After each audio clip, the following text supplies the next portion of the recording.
30 mėnulio diena. Dienos akmuo baltas koralas. Simbolis gulbė. Tai atgimimo, kilnumo, išminties, išdidžios vienatvės, skaistumo, ištikimybės, atleidimo, drąsos ir meilės simbolis. 30 mėnulio diena yra rečiausia diena mėnulio kalendoriuje. Jeigu ji ir ateina, tai labai trumpam.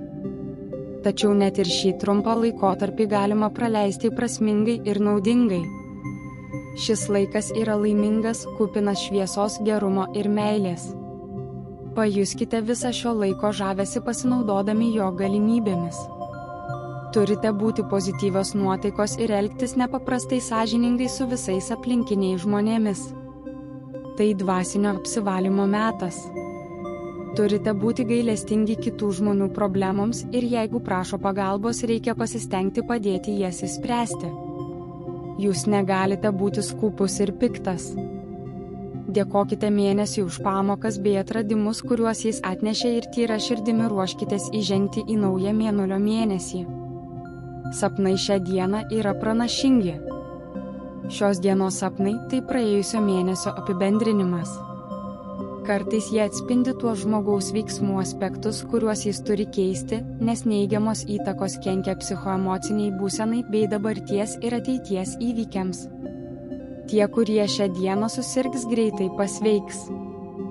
Nepaisant to, kad 30 diena laikoma viena maloniausių ir šviesiausių mėnesio dienų, kai kuriuos gali užvaldyti nerimastingos mintys. Šiandien jūsų nervų sistema gali būti jautresnė nei įprastai, todėl net į nereikšmingus įvykius jūsų reakcija gali būti pernelyg emocinga. Gera diena toksinų iš organizmo valymui. Nuostabi diena apsilankimui pirtyse ir saunose, tai leis nuo savęs nuplauti ne tik fizinius, bet ir energetinius nešvarumus susikaupusius mėnesio eigoje. Grožio procedūras 30 dieną reikėtų sumažinti iki minimumo. Pasistengkite užbaigti visus šį mėnesį pradėtus buities darbus. Atlikdami juos neperkraukite savęs, būkite ramūs, nesijaudinkite ir mėgaukite savo darbo vaisiais. Ši diena palanki darbui su žeme. Jei yra galimybė, būtinai pasivaikščiokite basomis kojomis. Jeigu oro sąlygos to neleidžia padaryti lauke, atlikite tai namuose. Šį laiką galite leisti tik su mylimu ir laiko patikrintu žmogumi, o pirmųjų pasimatymų patartina atsisakyti. Geriau praleisti laiką vienam, kad suprastumėte savo tikrąjį požiūrį į asmenį, su kuriuo buvo numatytas pirmas susitikimas. Ši diena tinkama santykių nutraukimui, jei jie neteikia džiaugsmo, o tik pridaro rūpesčių. Šią dieną nerekomenduojama pradėti ką nors naujo, todėl laikas netinkamas ir žiedų sumainimui, nes sąjunga baigsis taip pat greitai kaip ir ši diena.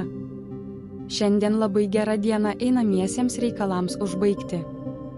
Nevertėtų pasirašyti sutarčių, derėtis, imtis iniciatyvos ir atsakomybės už svarbius projektus. Tai nebus įvertinta teigiamai, rizikuojate patirti didelių finansinių ir reputacijos nuostolių. Susitikimai su senais verslo bendražygiais bus geri. Ypač su tais, kurie gali patarti ar pateikti rekomendacijų.